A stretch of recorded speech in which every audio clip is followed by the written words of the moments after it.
Halo pemirsa Cokro TV, jumpa lagi bersama saya Nong Darul Mahmadah dalam program acara yang lagi viral. Yang lagi viral saya ditemani oleh Mas Guntur Romli dan seperti biasa yang selalu hadir bersama saya di yang lagi viral. Saya Kajito Helkayani. Ya, nah. Saya Guntur Romli. Jadi akhirnya keluar juga suaranya. Iya. Oke, jadi yang ramai sekarang masih tentang Anies Baswedan dan Muhaimin Iskandar.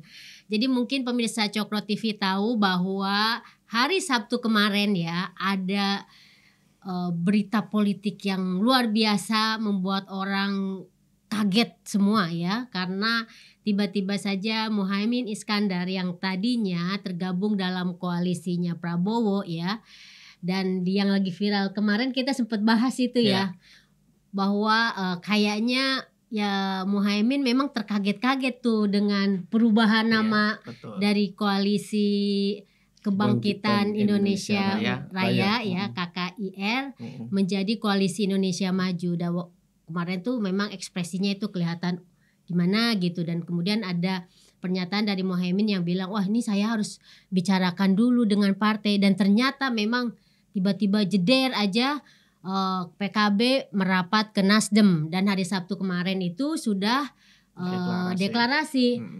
Anies dan Muhaimin. Jadi Anies sebagai capres dan Muhaimin sebagai cawapres. Nah ini membuat kemudian menjadi baper kalangan Demokrat dan SBY ya, Susilo Bambang Yudhoyono sebagai ketua Dewan Pembina. Jadi bukan hanya ketum yang baper, tapi juga SBY sampai bilang bahwa apa katanya Anies Baswedan itu seperti musang berbulu domba. Wah seru banget pokoknya minggu lalu itu, dan sampai sekarang itu masih dibicarakan. Nah kita akan bahas soal ini bersama Mas Guntur dan juga Bro Kajito. Siapa dulu nih yang mau mulai? Karena ini katanya ada kaitannya sama NU nih, PKB dianggap membawa gerbong NU gitu kan. Oke, Mas Guntur dulu silakan, gimana? Ya, pertama terkait dengan gonjang-ganjing ya soal perubahan kocok ulang koalisi dan sebagainya. Tapi yang saya itu agak sedih dan saya sebut sebagai lemah, katanya hari ini itu orang Nasdem Sahroni itu mau melaporkan SBY ke polisi. Kita nggak tahu tuh kan, ini kan berita yang terupdate lah ya. Dan menurut saya ini kan memalukan lah itu kan, gagal koalisi kok sampai lapor ke polisi. Dan kayak polisi itu nggak punya kerjaan lain ya kan.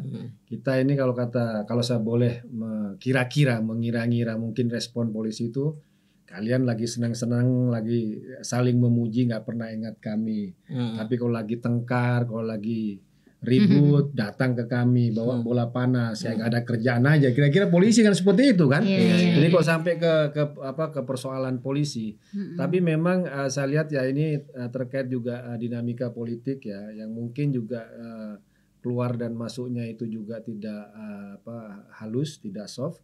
Dan saling menuding kan, Nasdem sama Anies dianggap berkhianat kepada SBY dan Demokrat, karena pada tanggal 25 itu katanya Anies sudah mengirimkan surat cinta, tulis tangan yang melamar menetapkan AHY sebagai cawapres ya.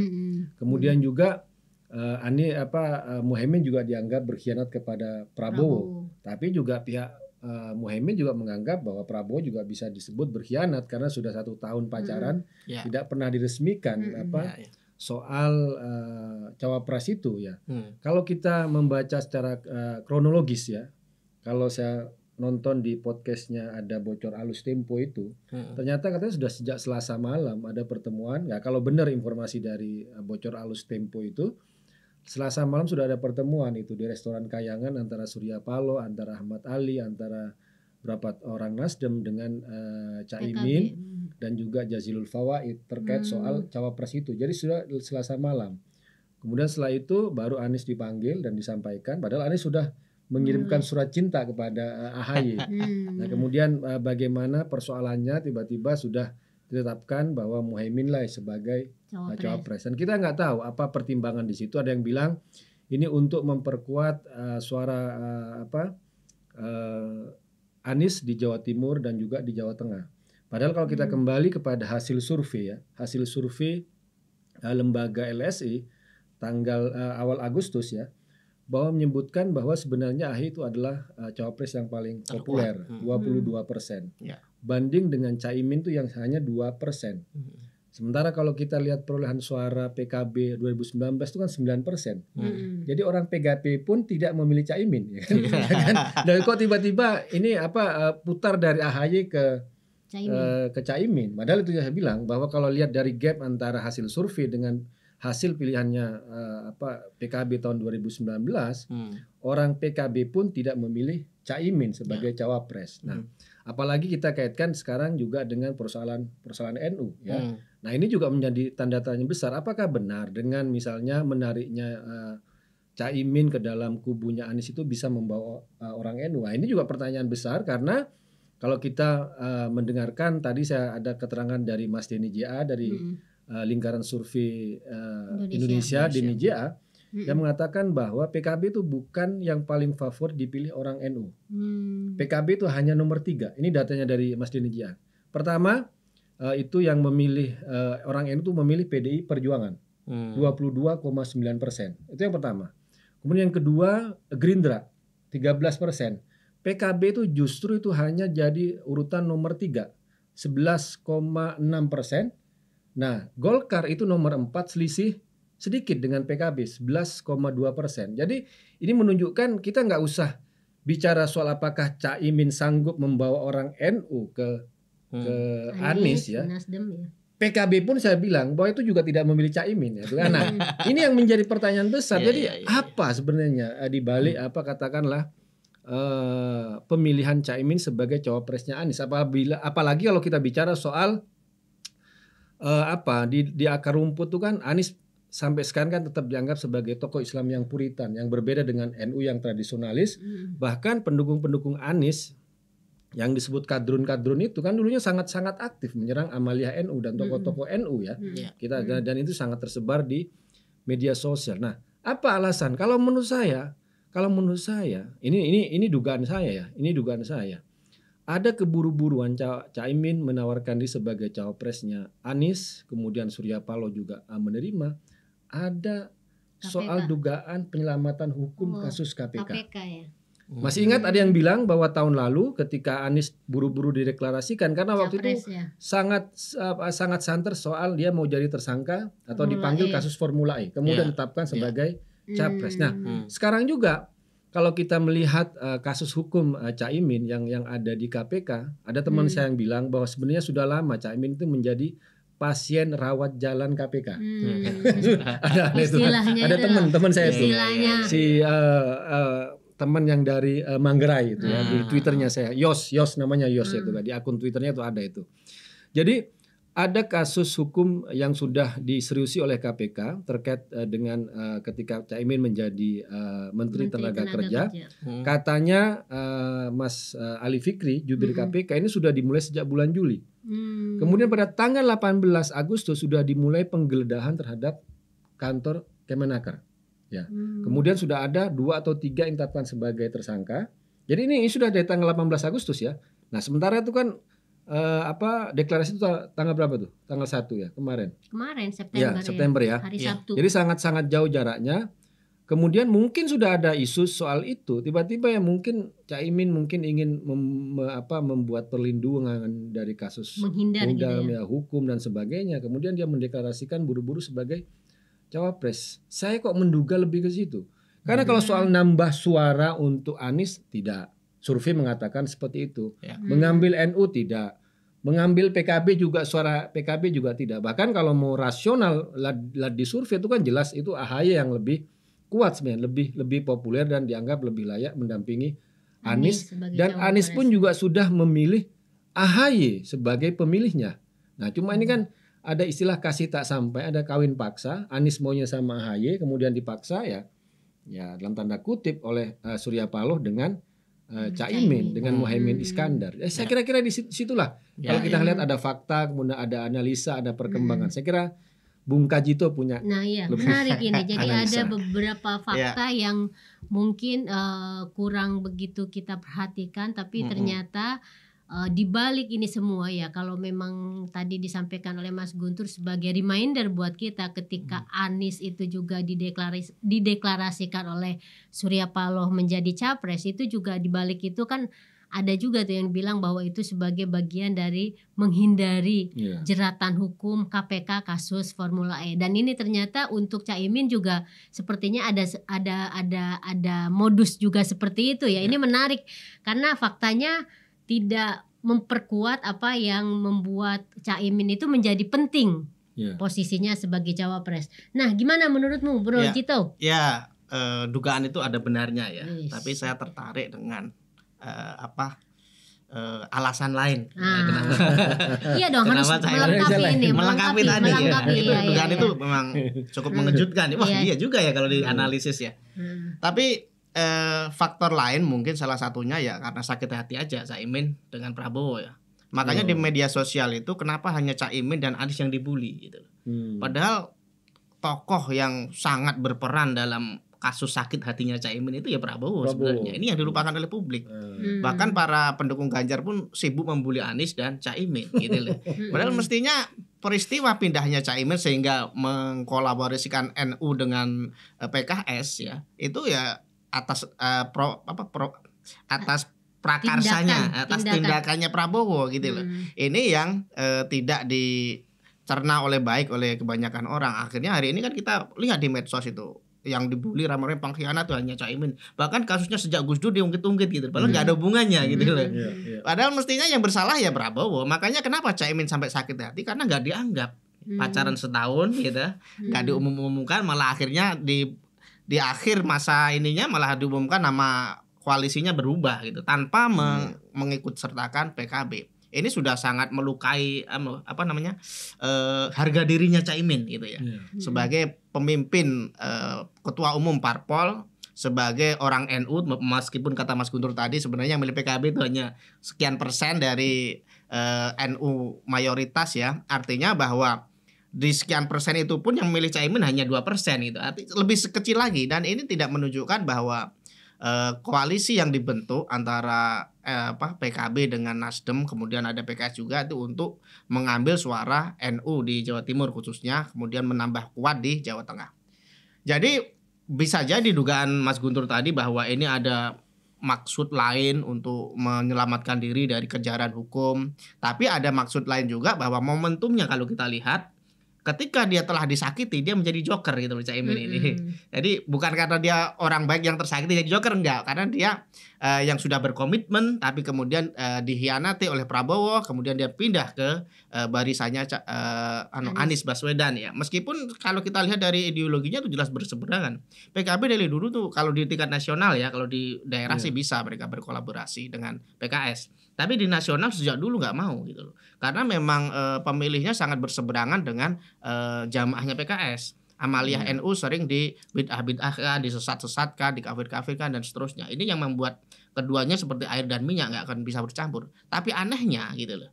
Anehnya kenapa itu bisa terjadi di zaman sekarang di Pilpres 2024. Ini pasti ada sesuatu yang sangat luar biasa. Kalau memang seperti dugaan saya tadi bahwa itu terjadi karena dia sakit hati dengan Prabowo, sebenarnya tidak cukup kuat juga ya. Iya. Pasti ada motif yang lebih besar. Ada. Ya gitu. Jadi sekedar sakit hati. Kalau sakit hati ya udahlah, biasa politik kan gitu. Ditinggal ini kemudian gabung ke yang lain. Tapi ada benarnya juga maksud Mas Guntur tadi ya, asumsinya, dugaannya bahwa ini ada motif yang lebih kuat dari itu. Ini hanya trigger. Jadi sakit hatinya Caimin pada Prabowo itu sebenarnya trigger. Ada kepentingan lebih besar yang mungkin awalnya Caimin ingin berlindung pada Prabowo ya. Kalau memang Prabowo tidak berubah sikapnya, itu akan jadi patronase politik yang sangat kuat. Karena Prabowo selain Menhan gitu ya, Gerindra juga partai yang sangat besar gitu. Jaringannya juga sangat kuat. Dan jika bisa Caimin tetap menjadi cawapresnya Prabowo, itu akan sangat menguntungkan dia. Tapi ketika Golkar dan PAN masuk, kemudian arah koalisi berbelok, Caimin kan pusing kan.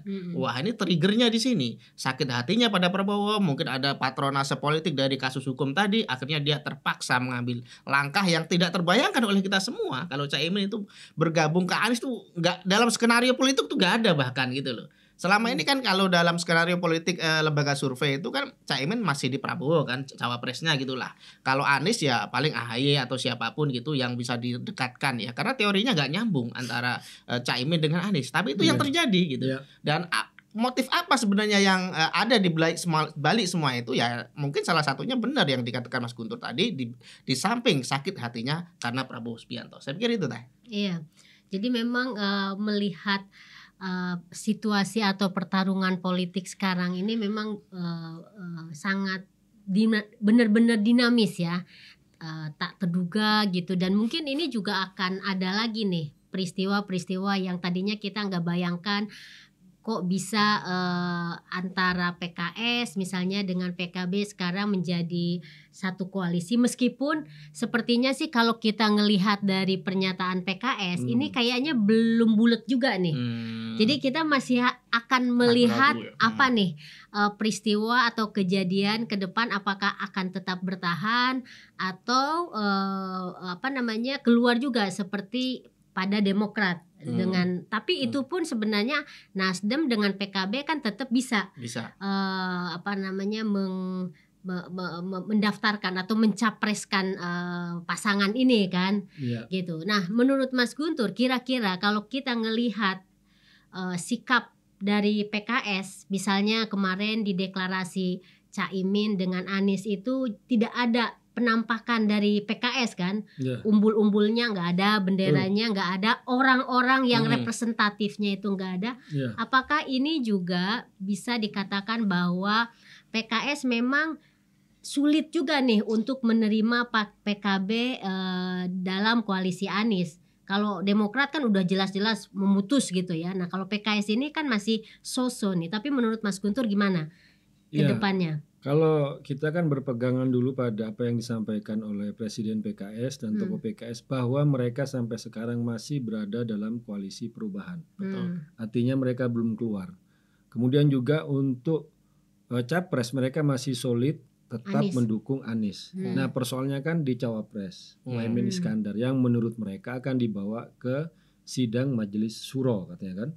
Kemudian juga mereka juga masih menunggu kedatangan Muhaimin Iskandar ya untuk memberikan katakanlah pernyataan atau apapun ya. Ya menurut saya ini belum selesai karena belum ada deal ya, belum ada kesepakatan. Nah itu yang harus dibahas. Saya tidak tahu apa kesepakatan nanti. Misalnya PKS akan tetap mendukung Anies Baswedan karena saya lihat bahwa pemilih PKS itu ya rata-rata memang pemilihnya Anies. Kalau seandainya PKS itu pergi dari Anies memilih Prabowo ataupun memilih dan agak sulit memilih Ganjar, maka bisa jadi PKS itu akan ditinggalkan oleh konstituen. Dan menurut saya kemungkinan besar PKS itu akan tetap dalam koalisi perubahan. Cuma apa kesepakatan, apa dealnya itu yang kita harus lihat. Nah, saya itu agak sedikit berpikir tidak bagus lah ya.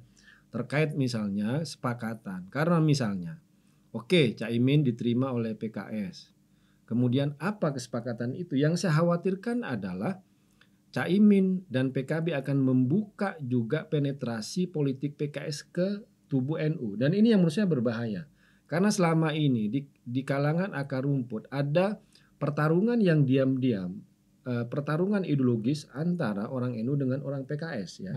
Soal katakanlah dalam arti rebutan umat, kemudian rebutan pengaruh, pertarungan soal amalia, pengaruh dan lain sebagainya. Nah kalau koalisi politik ini ya antara Muhaimin dengan Anies itu kemudian ujung-ujungnya adalah menormalisasi penetrasi PKS, penetrasi kelompok Islam Puritan ke NU. Nah ini yang berbahaya, yang berbahaya sekali untuk kalangan NU. Dan ini yang menurut saya harus diwaspadai lebih keras oleh para kiai, oleh para nahdien, bahwa jangan sampai tergadaikan soal penetrasi, infiltrasi terhadap amalia-amalia NU, terhadap tradisi-tradisi NU, terhadap pengaruh-pengaruh kekuatan NU dalam modal-modal sosial di masyarakat itu hanya karena soal koalisi politik capres-cawapres. Ingat bahwa capres-cawapres ini hanya persoalan 5 tahun, ya kan? Ini soal kemudian juga mungkin kalau dia masuk putaran kedua. Kalau hanya satu putaran kan mungkin hanya beberapa bulan. Tapi ada hal yang dipertaruhkan lebih besar, yaitu soal kantong-kantong, soal kekuatan-kekuatan sosial, kekuatan budaya di NU yang bisa diinfiltrasi, yang bisa dipenetrasi oleh kelompok-kelompok Islam Puritan yang selama ini sangat memusuhi NU.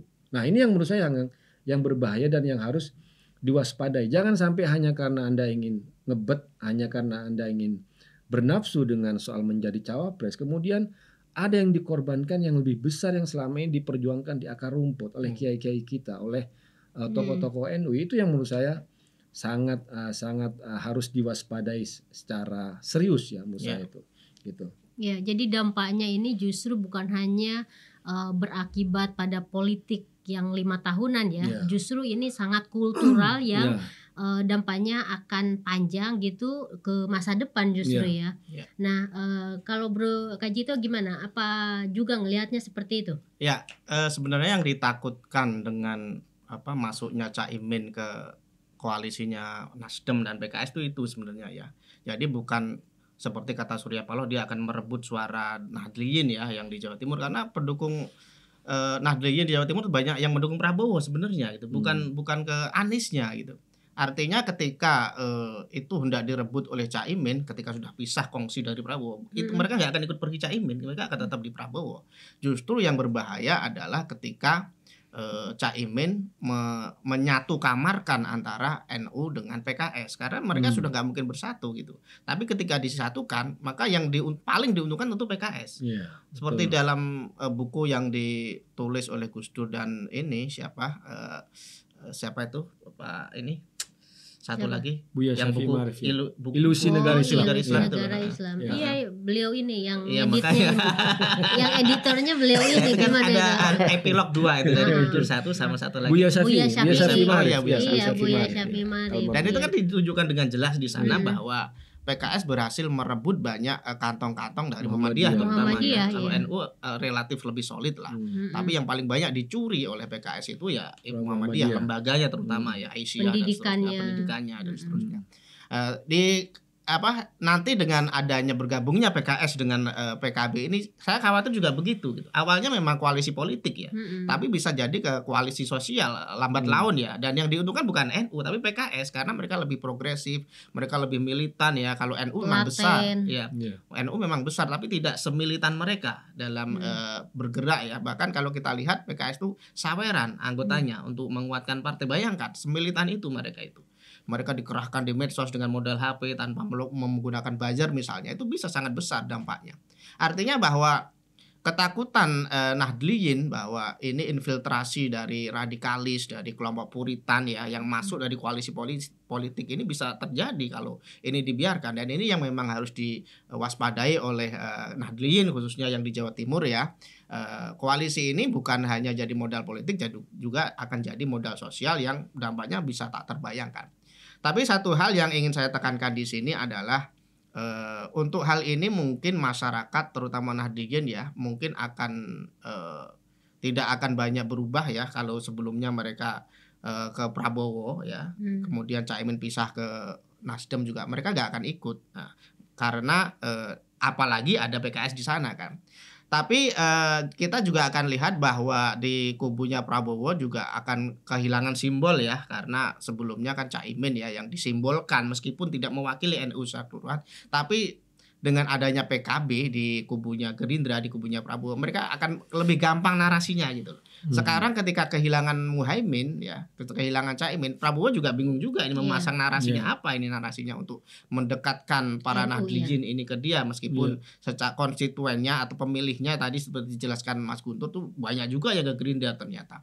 Nah ini yang membuat kita berpikir bahwa memang Caimin sudah membuat langkah sakit hatinya dengan bergabung ke PKS dan Nasdem, tapi hal itu juga berdampak juga sebenarnya ke Prabowo untuk membuat narasi ke-NU-an supaya bisa merebut para Nahdliyin khususnya di Jawa Timur dan Jawa Tengah. Meskipun begitu saya berharap memang apapun yang terjadi kaum Nahdliyin terutama itu juga harus memilih dengan rasional ya, jangan hanya jargon-jargon atau simbol-simbol tokoh tertentu yang diambil, misalnya Prabowo nanti ngambil siapa atau Nasdem sekarang ngambil Caimin ya. Mereka harus berpikir rasional bahwa yang mereka pilih itu adalah orang-orang yang benar bisa sesuai dengan langgam nasionalisnya NU gitu. Mm-mm. Jadi bukan hanya nasionalis tapi nasionalis ala NU. Ini kan berbeda kan. Artinya nasionalismenya itu memang ada unsur-unsur keagamaan yang toleran gitu. Nasionalisme yang memayungi semua golongan, nasionalisme yang bukan berangkat dari sesuatu yang tidak punya dasar, nasionalisme yang akarnya juga dari Islam, tapi Islam yang moderat, Islam yang toleran. Ini yang harus masyarakat atau Nahdliyin pada umumnya harus ketahui supaya dalam Pilpres 2024 nanti mereka nggak membeli kucing dalam karung. Kira-kira gitu Teh. Iya, jadi ini menarik. Makanya kalau kita kalau kita perhatikan respon yang menarik lagi nih, respon Prabowo ketika Caimin itu keluar atau PKB itu keluar dari koalisinya, itu kan nggak terlihat marah-marah karena mungkin masih ada harapan bahwa Caimin atau PKB itu bisa balik lagi meskipun kayaknya itu sulit ya. Caimin kayaknya udah patah arang juga kan, udah sakit. Diajak ketemu nggak mau? Iya, makanya itu kan menunjukkan bahwa agak susah juga gitu kan. Mau siapa Prabowo? Bukan Caimin diajak ketemu nggak mau. Iya. Jadi kalau menurut saya ini ada dampak yang luar biasa terhadap kubu Prabowo dan kubu Anies. Sebenarnya dampaknya lebih banyak malah dampak negatif dan kehilangan dukungan dan suara. Dua-duanya. Baik Prabowo ataupun Anies. Pertama, kalau kita lihat survei, kita bicara data lah. Lembaga survei 51% dari pemilih PKB itu sudah ke Prabowo. Artinya ketika Caimin keluar dari kubunya Prabowo berarti membawa dukungan itu. Juga, ya. Itu yang pertama. Yang kedua, ketika Nasdem kemudian Anies menendang AHY, maka Anies juga akan kehilangan dukungan. Kenapa? Karena rata-rata pemilih Demokrat adalah sudah memilih Anies dan kampanye Demokrat untuk Anies kan sudah jalan, bikin baliho di mana-mana dan sebagainya. Jadi ketika pasangan antara Anies dengan Caimin dalam tataran rasional dan data-data pun sudah nggak masuk akal. Ya. Prabowo juga dirugikan, ya kan, dengan hilangnya Caimin.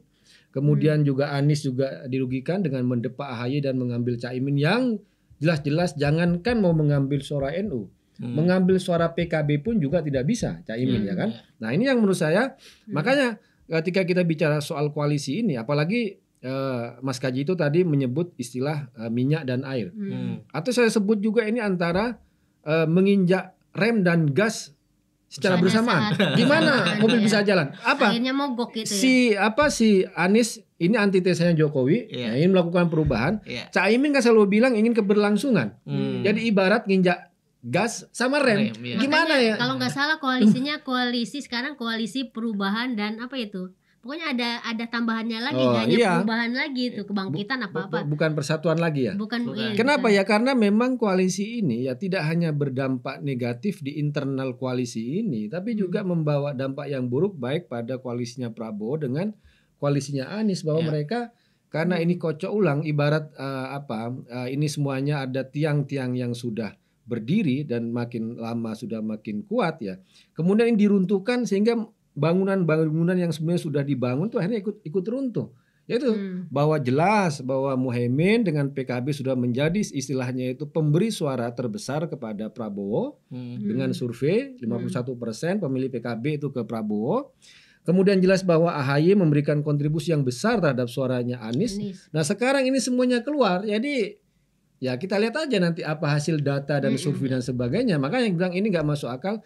Kalau itu apa alasannya? Ya itu saya bilang jangan-jangan. Ya. Sekali lagi jangan-jangan. Ini hanya untuk berlindung, ini hanya untuk menyelamatkan diri, ini hanya untuk biar lepas dari kasus hukum yang sekarang lagi digarap oleh KPK. Dan ini sudah jauh-jauh hari sebelum ada deklarasi, sebelum ada komposisi antara Anies dengan Muhaimin. Gitu. Iya. Jadi ini memang perlu kita drama politik sekarang ini memang nggak bisa kita melihatnya hitam putih ya. Yang hitam putih itu hanya sosok Ganjar aja sebenarnya. Karena memang enggak. Ada merah hitam.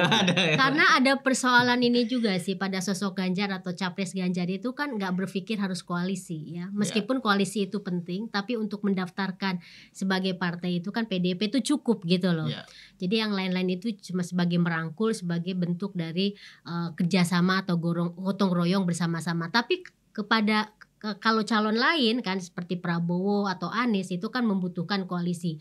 Disinilah menariknya atau terlihat dinamisnya politik sekarang. Dan seperti tadi dibilang oleh Mas Guntur, kita akan lihat nanti nih hasil survei berikutnya, apakah suara Caimin di pencapresan Anies ini akan berpengaruh atau enggak, atau sebaliknya apakah beralihnya Caimin dari Prabowo itu akan menurunkan posisi Prabowo dari pemilih yang NU atau enggak. Jadi ini masih sangat dinamis ya. Tapi yang menarik lagi yang mungkin nanti kita akan bahas ya, itu bahwa 3 calon ini yang tadinya misalnya Anies itu dianggap sebagai antitesa, tapi dengan masuknya Caimin ke situ, itu bisa akan berubah juga kan. Bisa menjadi bahwa capres atau pasangan 3 pasangan ini akhirnya seperti yang diharapkan oleh Presiden Jokowi, menjadi orang dia semua. Itu sepertinya yang nanti kita akan bahas ya. Sekarang kita udah cukup panjang. Terima kasih Mas Guntur, Bro Kajito, dan pemirsa Cokro TV. Kita akan ketemu lagi di yang lagi viral minggu depan ya. Terima kasih dan dadah semuanya.